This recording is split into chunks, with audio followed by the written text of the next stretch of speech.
नमस्कार दोस्तों। आज की कहानी में देवों के देव महादेव शिव ने अपने एक भक्त को प्रेम का मतलब समझाया है कि हर रिश्ते में एक वक्त के बाद प्रेम आ ही जाता है।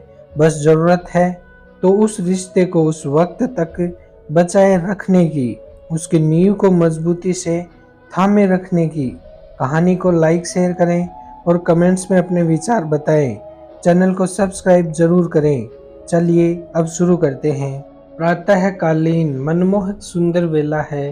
पूर्व में आकाश सूर्य के स्वागत में अपनी लाल आभा के साथ ऐसे चमक रहा है जैसे मानो कोई प्रेमिका अपने प्रेमी से मिलने वाली है और शर्म के मारे उसके गाल लाल लाल हो रहे हो। इधर विकास अपने घर में बने बगीचे में भगवान शिव के शिवलिंग पर जल अर्पित करने लगता है। बहुत सारी चिड़िया अपनी मधुर और मीठी वाणी में ऐसे चहचहा रही है जैसे किसी पहुंचे हुए संगीतकार ने संगीत की विभिन्न धुन एक साथ छेड़ दी हो। प्रकृति का यह सुंदर और अलौकिक नज़ारा देखते हुए विकास ने अपने आराध्य देवों के देव महादेव को जल अर्पित किया, जो कि उसका नित्य कर्म था। पिछले लगभग 20 साल से बिना महादेव को जल चढ़ाए वह अन्न जल ग्रहण नहीं करता है। भगवान शिव की पूजा करते करते विकास ने मन ही मन अपने आराध्य से कहा कि हे प्रभु, आप तो सर्वज्ञ हैं, आपसे कुछ नहीं छुपा। और भगवान, आपको यह भी अच्छे से पता है कि मुझे मेरे माता पिता और पत्नी तीनों ही अति प्रिय हैं और मैं भी उन्हें बहुत प्रिय हूँ। मैंने आज तक कभी यह नहीं सोचा और ना ही कभी जानना चाहा कि मैं इन तीनों में से सबसे ज़्यादा प्रिय किसे हूँ, और ना ही इन तीनों ने ऐसा कुछ चाहा है। हम सब बहुत खुश भी हैं एक दूसरे के साथ, किंतु प्रभु, पता नहीं क्यों, परंतु आज मुझे यह पता करना है कि मुझे कौन सबसे ज़्यादा प्रेम करता है। क्यों जानना है, कैसे जानना है, मुझे मालूम नहीं, परंतु जानना तो है। प्रभु, अपने नादान भक्त को माफ करना, क्योंकि मैं किसी के प्रेम को तराजू में डालना चाहता हूँ। मैं यह भी अच्छे से जानता हूँ कि प्रेम को नापने का कोई पैमाना नहीं होता है, किंतु फिर भी मैं यह जानने के लिए बेचैन हूँ। कृपया मेरे चित्त को शांत करने की राह दिखाएं। अपने परम भक्त को यूं परेशान होता देख भोलेनाथ शिव से न रुका गया और भक्त वत्सल प्रभु शिव ने विकास को दर्शन दिए। साक्षात महादेव को अपने समक्ष पाकर विकास का मन आनंद और उल्लास से भर गया। उसने प्रभु को नतमस्तक होकर प्रणाम किया। तब महादेव बोले कि वत्स, कुछ चीजें या बातें ऐसी होती हैं जिन पर पर्दा रहे तो ही अच्छा रहता है। ऐसा ही प्रेम है। कौन किस से और कितना प्रेम करता है, यह जब तक पता ना चले तब तक ही इंसान खुश रह सकता है। तुम क्यों अपने हंसते खेलते परिवार में दुख का बीज बोना चाहते हो? मुझसे कुछ और मांग लो, मैं तुम्हें मना नहीं करूँगा। तो विकास बोला, प्रभु माफ़ करना, किंतु मुझे तो जब तक यह प्रश्न का जवाब नहीं मिल जाता मैं खुश नहीं रह पाऊँगा। तब महादेव बोले कि जैसी तुम्हारी मर्जी, किंतु मेरी एक शर्त है कि तुम्हें यह सब पता चलने के बाद भी तुम दुखी नहीं होगे और तुम्हारे मन में तुम्हारे माँ पिताजी और पत्नी के लिए जो प्रेम और सम्मान अभी है, बाद में भी वह ऐसे का ऐसा बना रहेगा। तो विकास ने हाँ में सिर हिलाया। तो शिव जी ने चुटकी बजाई। चुटकी बजाते ही विकास भी भगवान शिव की ही भांति अदृश्य हो गया और शिव बोले कि आओ चलो, पहले तुम्हारे माँ पिताजी के प्रेम को जान लें। और शिव जी उसे उसके माँ पिता के कमरे में ले गए, जहाँ विकास के पिता रमन, जो कि अपने ऑफिस की कुछ फाइलों को चेक कर रहे थे, शिव जी ने उनमें एक फाइल सिटी हॉस्पिटल की रख दी, जिसमें विकास के कैंसर होने की पुष्टि थी और लिखा था कि वह जल्द ही मरने वाला है। अचानक से रतन ने वह फाइल पढ़ी और वहीं बैठकर रोने लगे। तो तो विकास की माँ जया ने उनसे रोने का कारण पूछा तो उन्होंने फाइल में लिखी रिपोर्ट जया को सुनाई और दोनों एकदम से अपनी सुध बुध खो बैठे। जया बोली कि हे भोलेनाथ, वह तो आपका परम भक्त है, फिर भी उसे यह जानलेवा बीमारी क्यों हो गई है? भगवान, अभी तो उसने जीवन में कुछ देखा भी नहीं है, शादी को भी 2 ही साल हुए हैं।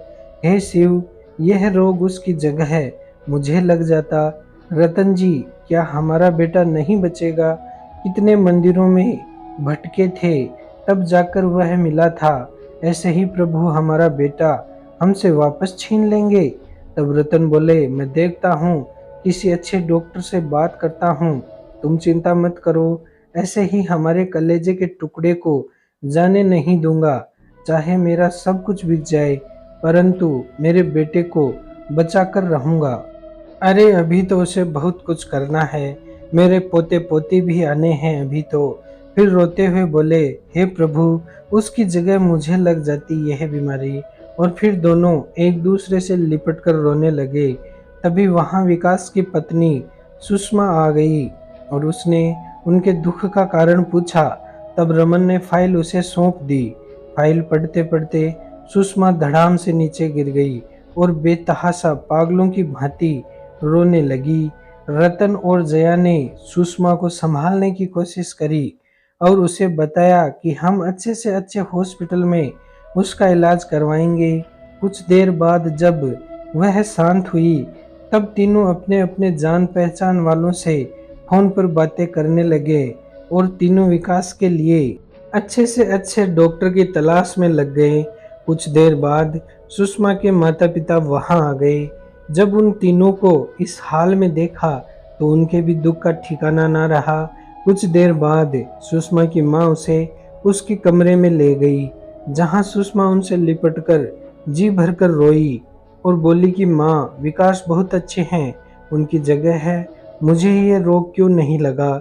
तो उसकी माँ ने उसके होठों पर अपनी उंगली रखी और बोली, चुप हो जा बेटी, किसी के भी क्यों हो जाती यह बीमारी, और मैंने उनकी रिपोर्ट पढ़ी है, उनका बचना नामुमकिन है। तू बता, तेरी तबीयत कैसी है? तो सुषमा बोली कि मुझे क्या हुआ है, मैं तो ठीक ही हूँ। तब सुषमा की माँ बोली, मेरा मतलब है तू पेट से तो नहीं है ना? तब सुषमा बोली, नहीं माँ, किंतु आप इस वक्त यह सब क्यों पूछ रही हैं? तब माँ बोली कि अरे शुक्र है भगवान का, तू जानती नहीं क्या, एक तो विधवा और फिर संतान भी यदि हो तो उसकी दूसरी शादी में कितनी दिक्कतें आती हैं। तब सुषमा बोली कि माँ, आप ये सब क्या कह रहे हैं? हम बचाएंगे विकास को, और दूसरी शादी के बारे में आप सोच भी कैसे सकते हैं? तब उसकी माँ बोली कि बेटे, यह जीवन बहुत बड़ा है और अकेले काट पाना बहुत मुश्किल। मैंने दुनिया देखी है, विकास के जाने के बाद तेरे लिए यहाँ सब कुछ बदल जाएगा। अब जो होना है वह तो होकर ही रहेगा, पर तू मेरी बात मान और विकास के ज्यादा नजदीक मत जाना, ठीक है? ध्यान रखना अपना। तब सुषमा बोली कि माँ, मैं उनसे प्रेम करती हूँ और आज उन्हें जब मेरी सबसे ज़्यादा ज़रूरत है तो मैं ही उनसे दूर कैसे हो जाऊँ? और यदि उनका अंश मुझ में होगा तो अच्छा ही है, मैं अपने प्रेम की निशानी तो कम से कम ले पाऊंगी और उनकी अनुपस्थिति में उसे सीने से लगाकर अपना जीवन गुजार लूंगी। तब उसकी माँ ने उसे गुस्से में कहा कि तुझे कसम है मेरी, यदि ऐसा कोई पागलपन किया तो मेरा भी मरा मुंह देखेगी। यह प्रेम प्यार सब दिखावा है, इंसानों को खुश रखने का, और खासकर औरतों के जीने के लिए सबसे ज़रूरी है किसी का साथ होना जो उनके लिए कमा सके और सारी सुख सुविधा उन्हें दे सके। तभी सुषमा के पिता वहां आ जाते हैं और कहते हैं कि बिटिया, यह मत सोचना कि विकास हमको प्रिय नहीं है, हम भी उससे बहुत प्रेम करते हैं, किंतु अपनी बेटी के भविष्य की भी चिंता है, उसका ख्याल भी तो हमें ही रखना है। अब अपना ख्याल रखना और अपनी माँ की बातें भी याद रखना। और वहाँ से चले जाते हैं। अब भगवान शिव ने विकास से पूछा कि उसे कुछ समझ आया या नहीं। तो विकास बोला कि प्रभु, सब समझ आ गया है। जब तक इंसान जिंदा है और अपना कर्म कर रहा है, तब तक वह सभी को प्रिय है, और जो निकम्मा है वो किसी को भी प्रिय नहीं है। कुछ रिश्ते पहले दिल और फिर दिमाग से सोचकर चलते हैं, जैसे कि माता पिता और बच्चे। और एक उम्र तक पति पत्नी का रिश्ता पहले दिमाग से फिर दिल से सोचता है, और उम्र के एक पड़ाव के बाद पति पत्नी ही एक दूसरे के सबसे बड़े और ताउम्र अंतिम श्वास तक साथ रहने वाले होते हैं।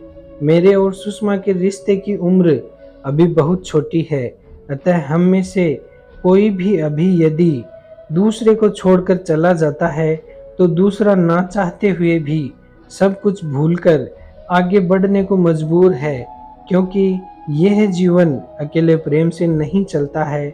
जीवन जीने के लिए हर इंसान की और भी बहुत सी ज़रूरतें हैं। प्रेम तो समय के साथ सबको अपनों से हो ही जाता है। तो हे प्रभु, आज के बाद मैं कभी भी यह नहीं सोचूंगा कि कौन मुझसे कितना प्रेम करता है, क्योंकि हे महादेव, प्रेम तो सभी करते हैं, बस हमारे कर्म और उस रिश्ते की कितनी उम्र है उस हिसाब से सब बदलता रहता है।